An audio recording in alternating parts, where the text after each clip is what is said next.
নমস্কার, আপনাদের সকলকে স্বাগত। গল্পের সাথে আজকের নিবেদন নিমাই ভট্টাচার্যের লেখা ছোট গল্প হঠাৎ দেখা। এভাবে হঠাৎ মেয়ের বিয়ে দিতে হবে তা সিদ্ধার্থ বা সোহিনী স্বপ্নেও ভাবতে পারেননি। একমাত্র সন্তান বিয়ের পর সংসার করার জন্য বড়দায় চলে যাবার পর ওরা দুজনেই নীরবে এক বিচিত্র নিসঙ্গতার জ্বালা সহ্য করেন। তারপর আস্তে আস্তে আবার অনেকটা স্বাভাবিক হন। সিদ্ধার্থ ফ্যাক্টরি থেকে ফিরে ফ্ল্যাটে পা দিয়েই সোহিনীকে চিঠি পড়তে দেখে একটু হেসে জিজ্ঞাসা করেন, সায়ন্তনের চিঠি এসেছে? উনি প্রায় না থেমেই ডান হাত এগিয়ে দিয়ে বলেন, দেখি দেখি। সোহিনী গম্ভীর হয়ে বলেন, এটা ওর পুরনো চিঠি। ও। সিদ্ধার্থ একটু হতাশ হয়েই নিজের ঘরের দিকে এগিয়ে যান। সোহিনী মুখ না তুলেই একটু গলা চড়িয়ে বলেন, শ্রীধর সাহেবকে চা দাও। কিচেনের ভেতর থেকেই শ্রীধর জবাব দেয়, দিচ্ছি মেম সাহেব। চা সিগারেট খেয়ে সিদ্ধার্থ বাথরুমে যান, স্নান করেন। তারপর পায়জামা পাঞ্জাবি পরে আবার ড্রয়িং রুমে পা দিতেই থমকে দাঁড়ান। জিজ্ঞাসা করেন, কি হলো সোহিনী? কি এত চিন্তা করছো? সোহিনী আপন মনেই একটু হেসে বলেন, ভাবছি কিভাবে মেয়েটার বিয়ে হয়ে গেল। সিদ্ধার্থ একটু হেসে আস্তে আস্তে এগিয়ে এসে ওর উল্টো দিকের সোফায় বসে বলেন, সত্যি কি আশ্চর্যভাবে মেয়েটার বিয়ে হয়ে গেল তা ভাবতে অবাক হয়ে যায়। উনি মুহূর্তের জন্য থেমে বলেন, সায়ন্তনীকে দেখে আমার কত বন্ধু বান্ধব আর সহকর্মী যে ভাইপো ভাই বা ছেলের সঙ্গে বিয়ে দিতে চেয়েছে তার ঠিক ঠিকানা নেই। জানি, কিন্তু আমি সবাইকে সাফ বলে দিয়েছি, মেয়ে এমএ পাস করুক, তারপর চিন্তা করে দেখব কবে ওর বিয়ে দেওয়া যায়।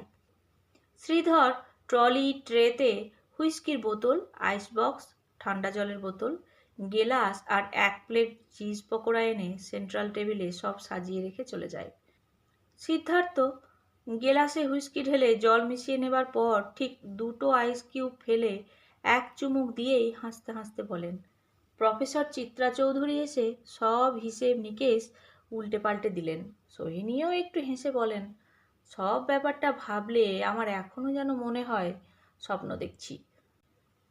সিদ্ধার্থ ফ্যাক্টরিতে, শ্রীধর বাজারে গিয়েছিল, আর সায়ন্তনী গিয়েছিল বাণীচক্রে দ্বিজেন মুখার্জির কাছে গান শিখতে। তাই তো বেল বাজতেই সোহিনী দরজা খুলে ভদ্রমহিলাকে দেখে অবাক হয়ে তাকায়। ভদ্রমহিলা এক গাল হাসি হেসে হাত জোর করে নমস্কার করে বলেন, আমি চিত্রা চৌধুরী, সায়ন্তনী আমার ছাত্রী। সোহিনীও এক গাল হাসি হেসে বলেন, আসুন। মেয়ের কাছে আপনার প্রশংসা শুনি না এমন দিন যায় না। ঘরের মধ্যে পা দিয়েই মিসেস চৌধুরী বলেন, প্রশংসা করার মতো তো কারণ দেখি না, তবে হ্যাঁ, আপনার মেয়েকে আমি একটু বেশিই পছন্দ করি। মিসেস চৌধুরী সোফায় বসতেই সোহিনী জিজ্ঞাসা করেন, কি খাবেন বলুন, ঠান্ডা নাকি গরম? উনি একটু হেসে বলেন, আমার কথা শুনলে হয়তো আপনি আমাকে সন্দেশ রসগোল্লাও খাওয়াতে পারেন, আবার বাড়ি থেকে তাড়িয়েও দিতে পারেন। প্লিজ ও কথা বলবেন না। সোহিনী মুহূর্তের জন্য থেমে বলেন, আপনি দয়া করে এসেছেন, এ তো আমার পরম সৌভাগ্য। মিসেস চৌধুরী বলেন, ওসব কথা থাক, আমি কিন্তু এসেছি অনেক আশা নিয়ে, যদি দয়া করে আমার অনুরোধ রাখেন। আপনাকে আমি দয়া করব? কি বলছেন আপনি? হ্যাঁ ভাই, ঠিকই বলছি। উনি মুহূর্তের জন্য থেমে বলেন, সায়ন্তনীকে প্রথম দিন দেখেই মনে একটা স্বপ্ন উঁকি দিয়েছিল। তারপর গত 3 বছরে ওকে যত দেখেছি আমার তত বেশি ভালো লেগেছে। সোহিনীও একটু হেসে বলেন, আপনাকে ও যে কি শ্রদ্ধা করে তা আপনি ভাবতেও পারবেন না। মিসেস চৌধুরী হাসতে হাসতে বলেন, আসল ব্যাপারটা হচ্ছে আমরা দুজনেই দুজনকে ভালোবাসি। ঠিক এই সময় শ্রীধর বাজার থেকে ফিরতেই সোহিনী বলেন, ইনি সায়ন্তনীর প্রফেসর, শিগগির চাটা দাও। চাটা খেতে খেতেই মিসেস চৌধুরী বলেন, আপনি অনুমতি দিলে একটা কথা বলতাম। হ্যাঁ হ্যাঁ বলুন, এত দ্বিধা করছেন কেন? মিসেস চৌধুরী আস্তে আস্তে শুরু করেন, আমার বাবা রিপন কলেজে ইংরেজির অধ্যাপক ছিলেন, আবার ক্যালকাটা ইউনিভার্সিটিতেও লেকচারার ছিলেন। ঠিক 10 বছর হলো বাবা মারা গিয়েছেন। মা বেঁচে আছেন? না না, মা অনেকদিন আগেই মারা গিয়েছেন।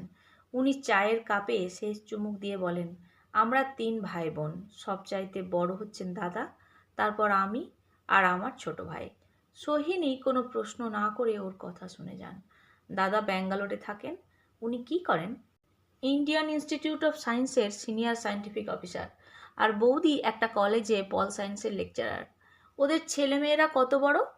ওদের দুটি মেয়ে। বড় মেয়েটি আহমেদাবাদের ন্যাশনাল ইনস্টিটিউট অফ ডিজাইনে এই বছরই ভর্তি হয়েছে, আর ছোট মেয়ে 9-এ পড়ছে। সোহিনী বলে, আমার এক বন্ধুর ছেলেও এনআইটিতে গত বছরই ভর্তি হয়েছে, কিন্তু সায়ন্তনীর এক বন্ধু পরপর 2 বছর পরীক্ষা দিয়েও ভর্তি হতে পারল না। ওখানে ভর্তি হওয়া সত্যিই খুব কঠিন, তবে একবার ওখানে ঢুকতে পারলে ছেলে মেয়েদের ভবিষ্যৎ নিয়ে আর চিন্তা করতে হয় না। হ্যাঁ জানি। সোহিনী মুহূর্তের জন্য একটু হেসে জিজ্ঞাসা করেন, আপনার স্বামীও কি অধ্যাপনা করেন? মিসেস চৌধুরী একটু হেসে বলেন, না না, ও ইন্ডিয়ান এয়ারলাইন্সের ফাইন্যান্স ম্যানেজার। ছেলেমেয়েরা কত বড়? আমার দুটি ছেলে, বড়টি 10 বছরের আর ছোটটি 9 বছরের। আপনার ছোট ভাই কি করেন? প্রশ্নটা শুনেই মিসেস চৌধুরীর মুখখানা উজ্জ্বল হয়ে ওঠে। বলেন, ওর কথা বলতেই তো আপনার কাছে এসেছি। সোহিনী কৌতূহলী দৃষ্টিতে ওর দিকে তাকাতেই উনি বলেন, আমার ছোট ভাই ম্যাসাচুসেটস ইনস্টিটিউট অফ টেকনোলজি থেকে কেমিক্যাল ইঞ্জিনিয়ারিংয়ে মাস্টার্স করে মাস 6 আগেই ইন্ডিয়ান পেট্রোকেমিক্যালসে জয়েন করেছে। সোহিনী একগাল হাসি হেসে বলেন, তার মানে সে তো দারুণ ছেলে। হ্যাঁ, আমার ছোট ভাই সত্যিই অসম্ভব ভালো।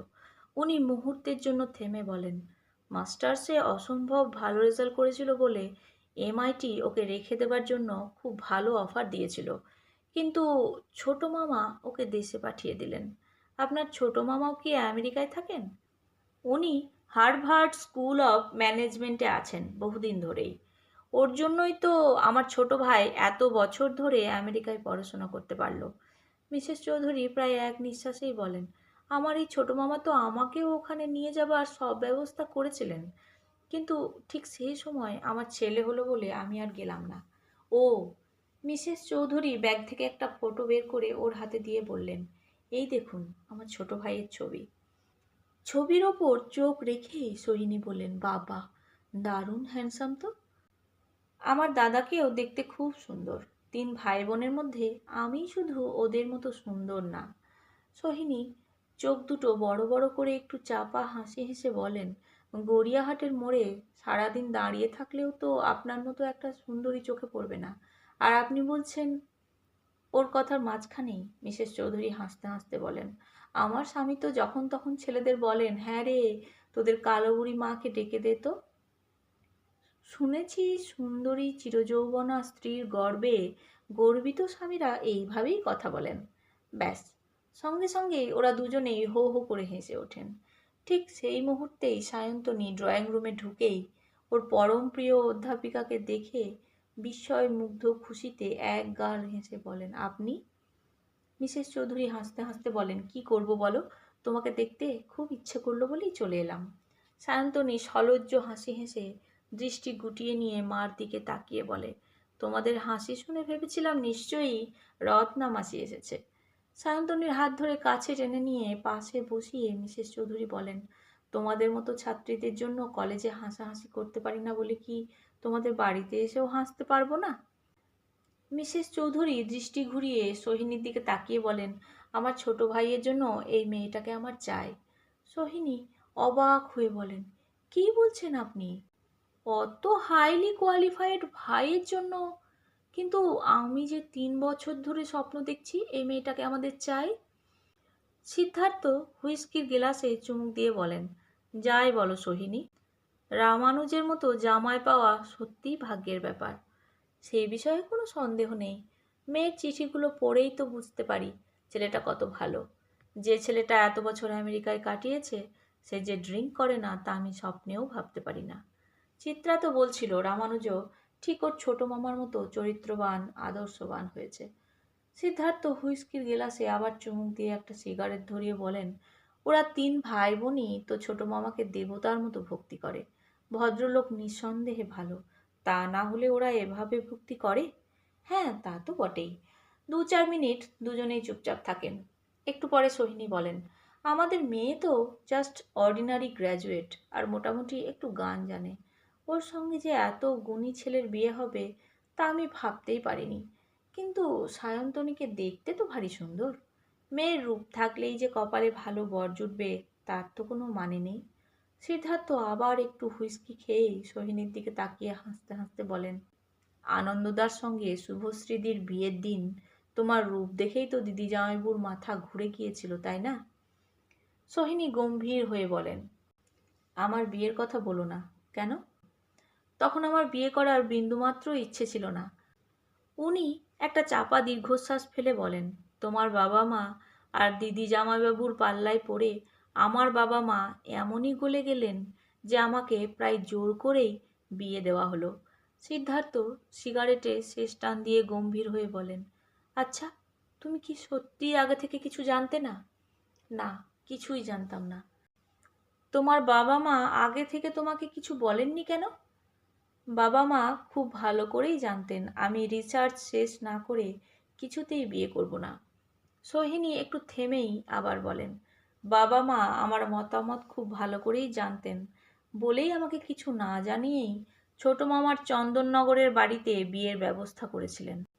বিয়ের 2 দিন আগে ওখানে পৌঁছে দেখলাম প্যান্ডেল বাঁধা হয়ে গেছে। সিদ্ধার্থ একটু হেসে বলেন, আসলে তোমার বাবা মা আমার মতো ছেলেকে হাতছাড়া করতে চাননি। তা ঠিক, কিন্তু আমি তো তোমার মতো বিলেত থেকে পাশ করা ইঞ্জিনিয়ারকে বিয়ে করতে চাইনি। আমি চিরকাল ভেবেছি একজন অধ্যাপককে বিয়ে করব। কিন্তু আমি তো তোমাকে ভালোবাসি, তোমাকে সুখেও রেখেছি। নিশ্চয়ই ভালোবাসো, নিশ্চয়ই সুখে রেখেছো।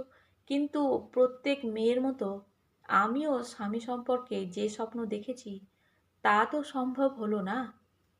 হুইস্কির গেলাসে শেষ চুমুক দিয়ে সিদ্ধার্থ একটু হেসে বলেন, কলেজ ইউনিভার্সিটিতে পড়ার সময় সব ছেলেমেয়েরাই অনেক অবাস্তব স্বপ্ন দেখে। বাস্তব জীবনে ওসব স্বপ্নের কোনো দামই নেই। সোহিনী একটা চাপা দীর্ঘশ্বাস ফেলে একটু ম্লান হাসি হেসে বলেন, যাকগে, ওসব আলোচনা বাদ দাও। এখন তুমিও আমাকে ফেলতে পারবে না, আমি তোমাকে ছাড়তে পারবো না। এইভাবেই দিনের পর দিন কেটে যায়, ঘুরে যায় মাসের পর মাস। শীত বর্ষার পর শরৎ আসে। এরই মধ্যে সায়ন্তনের চিঠি এলে আনন্দে খুশিতে ফেটে পড়েন ওরা দুজনে।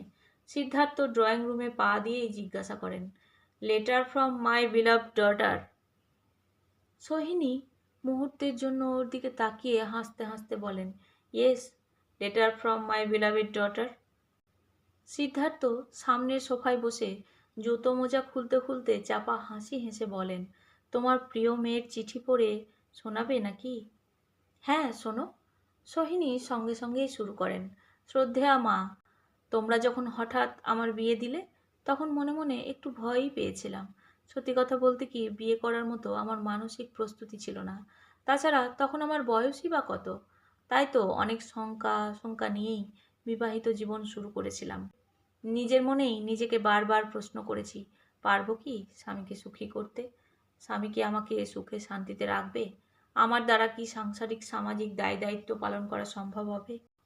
আরও কত অসংখ্য প্রশ্ন প্রতি মুহূর্তে আমার মনের মধ্যে উকি দিয়েছে। তারপর দেখতে দেখতে প্রায় একটা বছর কেটে গেল। সামনের 12ই আমাদের বিয়ের 1 বছর পূর্ণ হবে। প্রথম বিবাহবার্ষিকীর ঠিক আগে আজ আমি মুক্ত কণ্ঠে স্বীকার করব, আমাদের বিবাহিত জীবন সত্যি সুখের ও আনন্দের হয়েছে। বলতে দ্বিধা নেই, আমি আমার স্বামীর জন্য যথেষ্ট গর্বিত।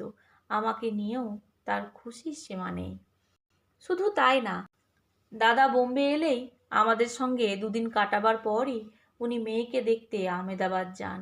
কখনো কখনো আমরাও দাদার সঙ্গে চলে যাই। ওই দিনগুলো যে আমাদের কী আনন্দে কাটে তা লেখার ক্ষমতা আমার নেই। শুধু বলবো, দাদা বোধ হয় তার প্রাণপ্রিয় ছোট ভাইয়ের চাইতে আমাকেই বেশি স্নেহ করেন। দাদাকে আমি ঠিক তোমাদের মতোই শ্রদ্ধা করি।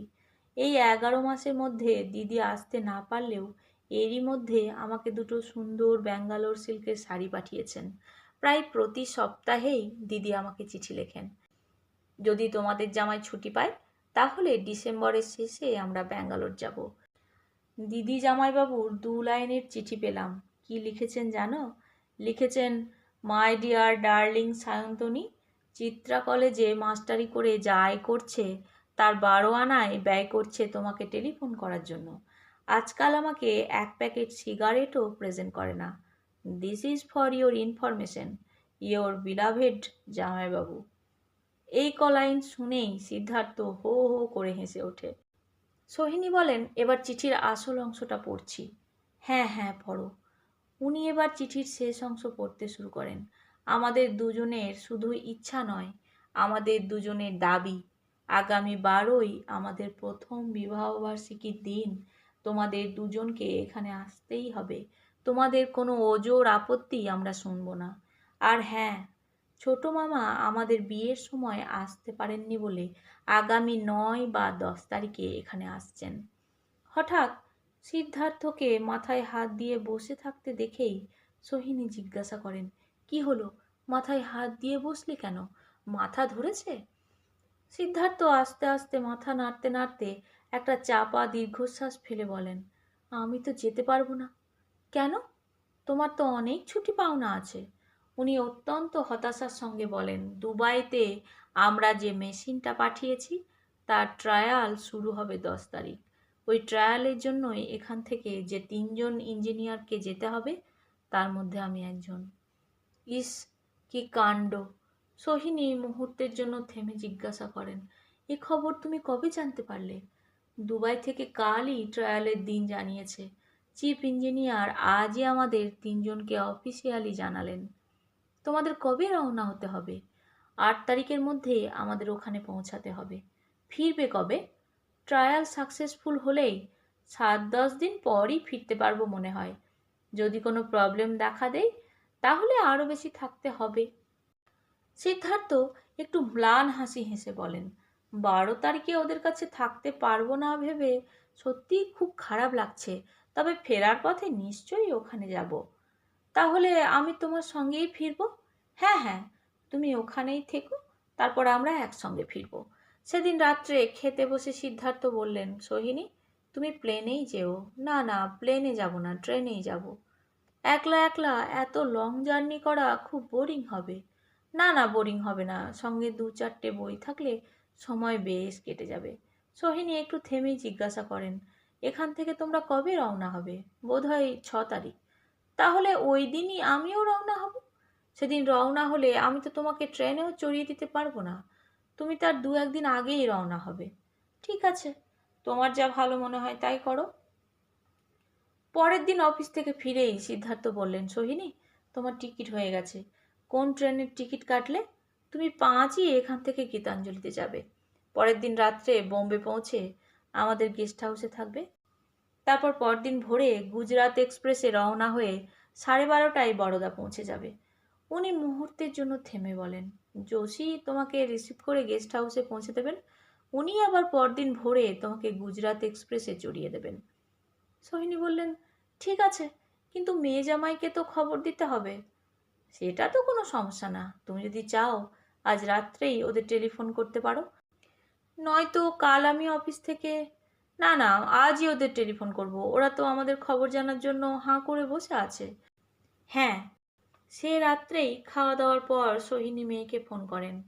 সায়ন্তনী ফোন ধরে, কে মা? আমার চিঠি পেয়েছো? হ্যাঁ, কালই পেয়েছি। তোমরা আসছো তো? আমি আসছি, কিন্তু তোর বাবা আসতে পারছে না। কেন? বাবা আসবে না কেন? তোর বাবাকে ঠিক ওই সময়েই দুবাই যেতে হবে। 2-4 দিন আগে পরে যেতে পারছে না। তোর বাবাকে 8 তারিখে দুবাই পৌঁছাতেই হবে। সোহিনী প্রায় না থেমেই বলেন, তবে দুবাই থেকে ফেরার সময় তোর বাবা তোদের ওখানেই যাবে। বাবা সত্যিই আসবে তো, নাকি আমাকে ভুলাচ্ছ? সোহিনী একটু হেসে বলেন, না না, সত্যিই তোর বাবা যাবে। আমি তোর বাবার সঙ্গেই কলকাতায় ফিরবো। সায়ন্তনী বেশ অভিমানের সঙ্গেই বলে, বাবা না এলে কিন্তু আমি তোমাকেও যেতে দেব না। মেয়ের কথা শুনে সোহিনী না হেসে পারেন না। তারপর হাসি থামলে জিজ্ঞাসা করেন, রামানুজ কি শুয়ে পড়েছে? না না, বাথরুমে স্নান করছে। খাওয়া দাওয়া হয়েছে? না না, ও তো এইমাত্র ক্লাব থেকে ফিরল। এত রাত্রে ক্লাব থেকে? মাকে কথাটা শেষ করতে না দিয়েই সায়ন্তনী বলে, টেনিসের কম্পিটিশন চলছে তো কোনোদিনই 10টা 10:30টার আগে খেলা শেষ হয় না। সোহিনী এবার জিজ্ঞাসা করেন, তোদের আর কি খবর? সায়ন্তনী বেশ উত্তেজিত হয়েই বলে, জানো মা, একটু আগেই ছোট মামা কায়রো থেকে ফোন করেছিলেন। কায়রো থেকে? ওখানে কি উনি বেড়াতে গিয়েছেন? না না, বেড়াতে যাননি। উনি একটা কনফারেন্স অ্যাটেন্ড করার জন্য কায়রো গিয়েছেন। সায়ন্তনী মুহূর্তের জন্য থেমে বলে, জানো মা, ছোট মামা মাঝে মাঝেই আমাকে ফোন করেন। উনি এত সুন্দর কথা বলেন যে তোমাকে বলে বোঝাতে পারবো না। তাই নাকি? হ্যাঁ মা, ওনার কথা শুনেই আমার প্রাণ জুড়িয়ে যায়। উনি তো 9-10 তারিখে তোদের ওখানে আসছেন। ছোট মামা আজই আমাকে বললেন। ওনার পেপার নিয়ে আলোচনা শেষ হলেই ওখান থেকে রওনা হবেন। তার মানে 2-4 দিন আগে বা পরে উনি আসছেন? না না, পরে না, বরং 2-4 দিন আগেই হতে পারে। সোহিনী একটু হেসে বলেন, ভদ্রলোকের সম্পর্কে সবাই এত প্রশংসা করে যে ওর সঙ্গে আলাপ করার জন্য আমিও হাঁ করে বসে আছি। আমি জোর করে বলতে পারি ছোট মামার সঙ্গে আলাপ করে তোমার খুবই ভালো লাগবে। পরের দিন দুপুরবেলায় হঠাৎ চিত্রা ফোন করেন, মাসিমা, আপনি বরোদা যাচ্ছেন? হ্যাঁ, আমি ঠিক কলেজে বেরোচ্ছি, সেই সময় আপনার জামাই ফোন করে খবর দিল। চিত্রা মুহূর্তের জন্য থেমে বলেন, আপনি আজ কোথাও বেরোবেন নাকি? না না, কোথাও বেরোবো না, তুমি আসবে? 3টের সময় আমার ক্লাস শেষ হবার পরই আসছি। হ্যাঁ হ্যাঁ, এসো। চিত্রা এলেন প্রায় 4টে নাগাদ। চা খেতে খেতেই কথা হলো, মাসিমা, আমরা তো যেতে পারছি না, তাই ওদের প্রেজেন্টেশনটা আপনার সঙ্গেই পাঠাবো। হ্যাঁ, তা দিও, কিন্তু তোমরা যেতে পারছো না কেন? এখন আমাদের দুজনেই কেউই ছুটি পাবো না। সপ্তাহখানেকের জন্যও ছুটি পাবে না? না মাসিমা, অসম্ভব। অনার্সের মেয়েদের এখনও কিছু কোর্স বাকি আছে। যেভাবেই হোক মাস দেড়েকের মধ্যে ওদের কোর্স কমপ্লিট করতেই হবে। তারপর এ কথা সে কথার পরে চিত্রা বলেন, তবে ছোট মামার সঙ্গে আলাপ করে খুবই আনন্দ পাবেন। সোহিনী একটু হেসে বলেন, তোমাদের সবার কাছে ওর এত প্রশংসা শুনি যে ওর সঙ্গে আলাপ করার জন্য আমিও হাঁ করে বসে আছি। বিশ্বাস করুন মাসিমা, নিজের ছোট মামা বলে বলছি না, আজকালকার দিনে ওর মতো মানুষ সত্যিই দুর্লভ। চিত্রা মুহূর্তের জন্য থেমে বলেন, উনি এত বড় পণ্ডিত, বছরে লাখ লাখ টাকা আয় করেন, এত বছর ধরে আমেরিকায় আছেন, অথচ ওর মতো সহজ সরল প্রাণবন্ত সাধাসিধে বাঙালি এই কলকাতা শহরেও বিশেষ দেখা যায় না। উনি না থেমেই বেশ গম্ভীর হয়েই বলেন, তবে ছোট মামার জন্য আমরা সবাই খুবই চিন্তিত। কেন? বছরখানেক আগে ছোট মামার বাইপাস সার্জারি হয়েছে, তারপর একলা একলা থাকেন, তাই। সোহিনী অবাক হয়ে বলেন, আমার মেয়ে জামাই তো এ খবর কোনোদিন জানায়নি। ছোট মামাই চান না ওর অসুখের খবর জানিয়ে কাউকে বিব্রত করা হোক, তাই বোধ হয় আমার ভাই আপনাদের কিছু বলেননি। যার বাইপাস সার্জারি হয়েছে তার তো কখনোই একলা থাকা উচিত না। কিন্তু কি করা যাবে বলুন, উনি তো কিছুতেই বিয়ে করলেন না। বিয়ে করলেন না কেন? সোহিনী একবার নিঃশ্বাস নিয়েই আবার বলেন, ছেলে মেয়েরা বড় হয়ে গেলে মা বাবার কাছে না থাকতে পারে, কিন্তু বিয়ে করলে ওর স্ত্রীর তো ওর দেখাশোনা করতে পারতেন। এসব কথা আমরাও জানি, উনিও জানেন, কিন্তু উনি বিয়ে না করলে আমরা কি করতে পারি? কিন্তু বিয়ে করলেন না কেন? চিত্রা এবার একটু হেসে বলেন, ঠিক জানি না, তবে ছোট মামার এক ঘনিষ্ঠ বন্ধুর কাছে শুনেছি উনি ওরই এক সহপাঠিনীকে ভালোবাসতেন, কিন্তু ওই ভদ্রমহিলা অন্য একজনকে বিয়ে করেন বলেই দুঃখে ও অভিমানে ছোট মামা সারা জীবনই বিয়ে করলেন না। সোহিনীও একটু হেসে বলেন, এ ধরনের ঘটনা তো আকছার ঘটে, কিন্তু তাই বলে কি সাধু সন্ন্যাসী হয়ে জীবন কাটাতে হবে? কেনাকাটা, গোছানো গাছানো আর বাড়ি ঘরদোরের ব্যাপারে শ্রীধরকে সব বুঝিয়ে দিতে দিতেই মাঝখানের কটা দিন যেন হাওয়ায় উড়ে যায়। তারপর সিদ্ধার্থ ওকে চড়িয়ে দেয় গীতাঞ্জলিতে। ট্রেন ছাড়ার আগে সোহিনী বলে, যদি পারো দুবাইতে পৌঁছে বড়দায় একটা ফোন করো। হ্যাঁ, করব। কবে তুমি বড়দায় পৌঁছাবে তাও জানিয়ে দিও। হ্যাঁ হ্যাঁ, নিশ্চয়ই জানাবো। পরের দিন ঘণ্টাখানেক লেটে গীতাঞ্জলি ভিটি পৌঁছায়। মিস্টার যোশী হাসি মুখে অভ্যর্থনা করে সোহিনীকে গেস্ট হাউসে পৌঁছে দিয়েই বলেন, ভাবিজি, please get ready before 5, we must leave for station at 5। হ্যাঁ, যথা নির্দিষ্ট 6:45 গুজরাট এক্সপ্রেসে সোহিনী বরোদা রওনা হন। অনেক দিন পর মেয়ে জামাইকে কাছে পাবার আনন্দে উত্তেজনায় কখন যে সুরাট ভাউজ পার হয়ে যায় তা যেন উনি খেয়ালই করেন না। বরোদা। সোহিনী এক মুহূর্ত দেরি না করে নিজেই সুটকেস হাতে করে প্ল্যাটফর্মে পা দিতে না দিতেই সায়ন্তনী ছুটে এসে জড়িয়ে ধরে, প্রণাম করে। রামানুজও ছুটে এসে প্রণাম করে। সোহিনী দুহাত দিয়ে দুজনকে একসঙ্গে বুকের মধ্যে জড়িয়ে ধরেন, আদর করেন। স্টেশন থেকে গাড়িতে রওনা হবার সঙ্গে সঙ্গেই সায়ন্তনী বেশ উত্তেজিত হয়ে বলে, জানো মা, ছোট মামা এসে গিয়েছেন। উনি কবে এলেন? পরশু। সায়ন্তনী মুহূর্তের জন্য পা না থেমেই বলে, মা, তুমি ভাবতে পারবে না, ছোট মামা কি দারুণ ভালো মানুষ। আমাকে উনি কি বলে ডাকেন জানো? কি বলে? মা আদরিনী। বাহ, খুব সুন্দর নাম দিয়েছেন তো তোর। সায়ন্তনী হাসতে হাসতেই বলে, ছোট মামা একটা বদ্ধ পাগল। উনি আমার জন্য একটা সুটকেস কিনে সেটা ভর্তি করে শুধু আমারই জন্য কত কি এনেছেন। তাই নাকি? হ্যাঁ। রামানুজের জন্য কিছু আনেননি? ওর জন্য খুব সুন্দর একটা স্যুট আর দুটো পুল ওভার এনেছেন। 1 মিনিট চুপ করে থাকার পরই সায়ন্তনী আবার হাসতে হাসতে বলে, জানো মা, ছোট মামা কাল রান্না করে খাওয়ালেন। উনি কি সুন্দর রান্না করেন, তাও তুমি ভাবতে পারবে না। সোহিনী একটু হেসে বলেন, বেশি দিন বিদেশে থাকলে রান্না তো শিখতেই হয়। কথায় কথায় রাস্তা ফুরিয়ে আসে। আইপিসিএল কমপ্লেক্সে গাড়ি ঢোকে। স্টাফ কোয়ার্টারগুলো বাঁ দিকে রেখে গাড়ি ডান দিকে ঢুকতেই রামানুজ বলে, মা, এই হচ্ছে আমাদের কলোনি। সোহিনী একবার চারিদিকে দৃষ্টি ঘুরিয়ে নিয়েই বলেন, বাহ, খুব সুন্দর কলোনি তো। সায়নী সঙ্গে সঙ্গেই বলে, হ্যাঁ মা, আমাদের কলোনিটা রিয়েলি খুব সুন্দর। গাড়িটা হঠাৎ থামতেই সায়ন্তনী ওর মার হাত ধরে আলতো করে একটু টান দিয়েই বলে, এসো এসো, এ আমাদের কোয়ার্টার। ও রামানুজকে বলে, তুমি মার সুটকেসটা নিয়ে এসো। লনে পা দিয়েই সায়ন্তনী একটু গলা চড়িয়ে বলে, ছোট মামা, শিগগির দরজা খুলুন, মা এসে গিয়েছেন। ভেতর থেকে কণ্ঠস্বর ভেসে আসে, আসছি মা আদরিনী। রামানুজও সুটকেস নিয়ে পাশে এসে দাঁড়াতে না দাঁড়াতেই ওর ছোট মামা দরজা খুলেই সোহিনীকে দেখে অবাক হয়ে যান। ওকে দেখে সোহিনীও বিস্মিত। কয়েকটা সোনাঝরা মুহূর্তের জন্য দুজনেই দুজনকে মুগ্ধ বিমুগ্ধ দৃষ্টিতে দেখেন। তারপরই রামানুজের ছোট মামা হাসতে হাসতে বলেন, আরে সোহিনী, তুমি? সোহিনীও হাসতে হাসতে বলে, শান্তনু, তুমি রামানুজের ছোট মামা? বিস্মিত রামানুজ আর সায়ন্তনীর দিকে তাকিয়ে উনি চাপা হাসি হেসে বলেন, আমরা দুজনে একই সঙ্গে বিএ আর এমএ পড়েছি। রামানুজ আর সায়ন্তনী আনন্দে খুশিতে হো হো করে হেসে ওঠে। দুজনেই প্রায় একসঙ্গেই বলে, my God, what a pleasant surprise. একটু পরেই চারজনে মিলে কফি খেতে বসার সঙ্গে সঙ্গেই শান্তনু সোহিনীর দিকে তাকিয়ে বলে, আমারই ভুল হয়েছে, আমারই বোঝা উচিত ছিল আমার মা আদরিনী শুধু তোমার পেটেই জন্মাতে পারে।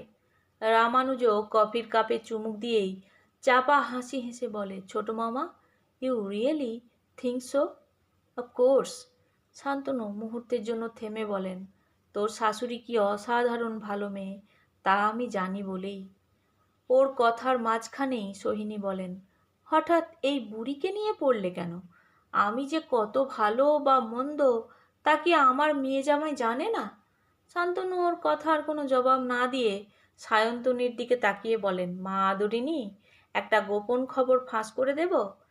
হ্যাঁ ছোট মামা, বলুন বলুন। এই পৃথিবীতে শুধু সোহিনীই জানে শ্রেয়া আমাকে বিয়ে করলো না বলেই আমি সারা জীবন একলা একলা কাটিয়ে দিলাম। সোহিনী বলতে পারলেন না কালিম্পংয়ের সেই অবিস্মরণীয় রাত্রে শান্তনু ওকে বুকের মধ্যে জড়িয়ে ধরে বলেছিল, এই পৃথিবীতে তোমার চাইতে শ্রেয় কেউ নেই বলেই আজ থেকে তোমাকে শ্রেয়া বলে ডাকব। উনি একটা দীর্ঘশ্বাস ফেলে বললেন, শান্তনু, তুমি জানো না, বিয়ের পরপরই শ্রেয়া মারা গেছে। শান্তনু এক গাল হেসে বললেন, না না সোহিনী, আমার শ্রেয়া মরতে পারে না। রাতের সব তারাই আছে দিনের আলোর গভীরে। শেষ হলো গল্প হঠাৎ দেখা। নতুন একটি গল্প নিয়ে খুব তাড়াতাড়ি ফিরে আসছি। আমার গল্প পাঠ কেমন লাগলো তা অবশ্যই কমেন্ট করে জানাবেন। ভালো লাগলে একটি লাইক দেবেন ও প্রিয়জনদের সাথে শেয়ার করবেন। নতুন নতুন গল্প শোনার জন্য চ্যানেলটি সাবস্ক্রাইব করে রাখবেন। ভালো থাকবেন। ধন্যবাদ।